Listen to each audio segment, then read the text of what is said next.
Hey y'all, hope you're doing well. So I'm out of the office this week on staycation, workcation, whatever you want to call it. I'm out here doing a lot of work at the house and in the garden and the yard and stuff.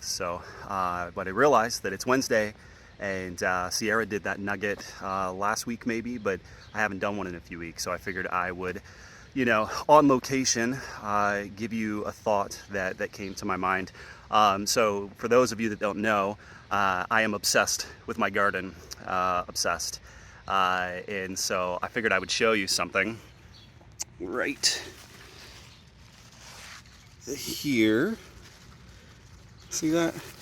It's called Zucchino Rumpicante. Kind of a goofy looking zucchini. I ate the first one today. It was delicious. It was amazing. Why am I telling you this? Well, just to, you know, brag about my garden, yeah. But not only that. So I was reading an article. It was one of those like articles about an article, just a little summary, and it was talking about some research that some people have done on trying to kind of have more of a sense of meaning in life and peace and happiness. And it had a really interesting kind of conclusion that one of the ways you can do that is basically by trying to find meaning and significance in moments. We spend so much of our time kind of grilling over the past, sifting through, trying to figure out what things mean, and looking to the future, kind of planning, problem solving, worrying.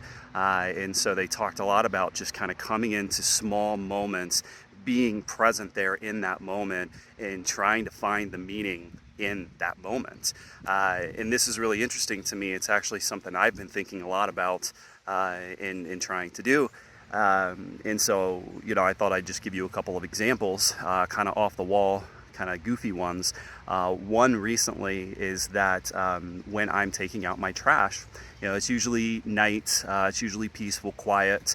And I take out my trash, and just for whatever reason, I've started to kind of pause when I pull the trash can out to the end of the driveway, and just kind of be in that moment and kind of sense the peace, the quiet. I try to be very mindful in that moment and just, kind of turn around, look at my house, and just kind of say, wow, like I live in this house. This is amazing, and try to like perceive everything from new eyes, I guess, as if it isn't stuff that I see every day and think about every day.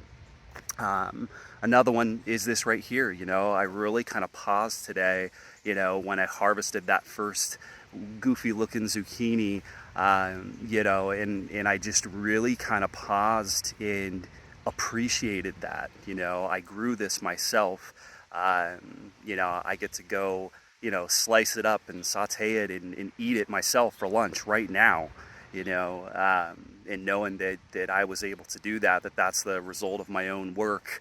I could go on and on, but there are all sorts of little mini meanings, in these short little moments. I think about it a lot with family, when, my son is kind of the stereotypical teenager.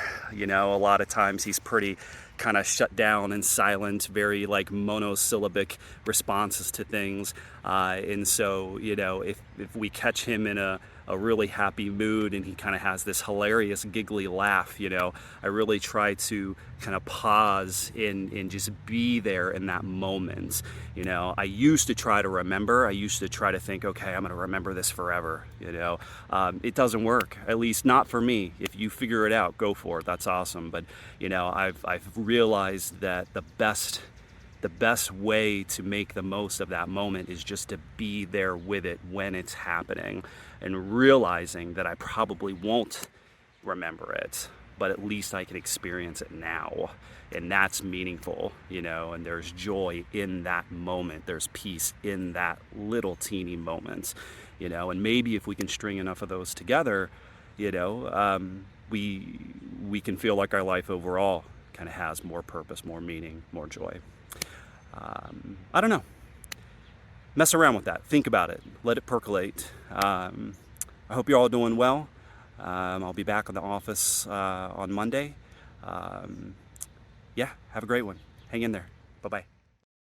This is an informational video that is not intended to replace professional treatment for specific mental health problems or symptoms. If you're having thoughts about harming yourself or others, call your therapist or doctor right now.